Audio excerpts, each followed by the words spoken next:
Dear friends, welcome to another episode of Geopolitical and Military News. In this video, we will talk about the use of motorcycles by the Russian invasion forces in Ukraine and the advantages and disadvantages of this means of transportation in modern wars. Recently, some images have emerged showing motorcycles destroyed in a field after a failed Russian assault against Ukrainian lines. A recent video also shows a priest blessing an assault platoon equipped with motorcycles, confirming that Russia is indeed using motorcycles in its attacks against Ukrainian positions. Although we do not know the exact extent of this usage, it has raised many pertinent questions. Knowing that drones are faster than motorcycles, especially on difficult terrain, and that motorcycles provide no ballistic protection against gunfire and shrapnel from nearby explosions, what is Russia trying to achieve with the use of motorcycles in their attacks against Ukrainian positions? To answer this question, we need to understand the history of motorcycles in wars, with the first truly widespread use of motorcycles occurring in World War II. Even before the conflict, motorcycles were widely used for tasks such as delivering urgent messages and policing large cities. Therefore, when World War II began, a conflict marked from the outset by its high degree of mechanization, the use of motorcycles occurred naturally, with the military using them primarily for message transportation. At that time, short-distance communications were carried out by radio, but for medium distances, beyond the radio's range, and in places without wired communication access, the only way to send and receive messages and orders was through vehicles, with motorcycles fitting perfectly into this mission.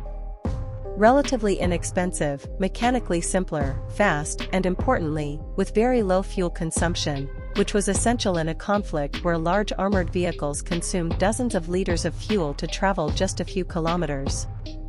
In addition to the mission of transmitting urgent messages, motorcycles were also heavily used for light escort, primarily of important personalities and figures such as military commanders and politicians traveling through contested areas. For this type of mission, armies usually used motorcycles with sidecars armed with machine guns, with the most classic example being the BMW R75 with a sidecar armed with the iconic MG34 machine gun. The German BMW R75 was the most produced motorcycle for military purposes in World War II, equipped with a 750 cubic centimeters engine that offered a road speed of 90 km per hour and an impressive range of 500 km on a full tank. It was used by Germany in all theaters of war it fought in, from the hot deserts of North Africa to the freezing and desolate cold of Russia, proving to be incredibly versatile and practical, with more than 16,000 units coming out of factories during the war. But despite all this versatility of this and other motorcycles used in that war, these vehicles were never used specifically in combat, engaging in battles only when caught by surprise. After the war, with the technological advancement of communications, the use of motorcycles for message transportation was abandoned, with motorcycles becoming almost exclusively used for policing and escorting authorities. However, as mentioned at the beginning of the video, Russia seems to be using many motorcycles in its invasion of Ukraine, specifically for assaulting Ukrainian positions.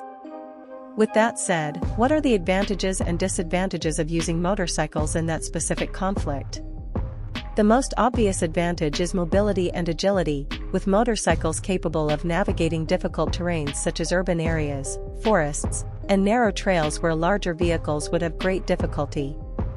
They are also faster for short displacements and can move agilely in combat situations, making them very useful for evasion and infiltration.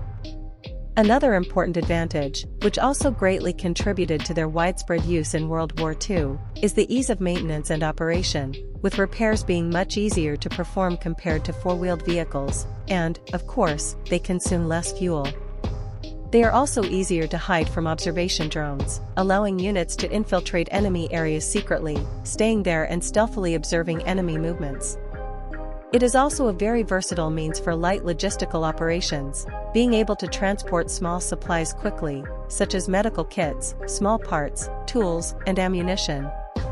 But motorcycles also present significant disadvantages that hinder their widespread use in modern wars, starting with their vulnerability, with little or no protection against enemy fire, whether direct or from shrapnel from nearby explosions. Despite many motorcycles having simple and reliable mechanics, direct exposure to certain conditions, such as extreme snow and mud, can significantly limit their operation. Motorcycles also have a very limited carrying capacity and cannot be used for medical evacuation. Despite being very agile, they are practically useless in particularly difficult terrains such as swampy or very sandy areas.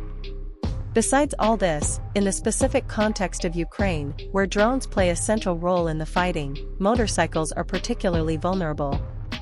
Unless they are accelerating on a flat road with excellent conditions, a well-piloted drone can reach them with the detonation of its explosive charge, easily hitting the mechanics and the rider.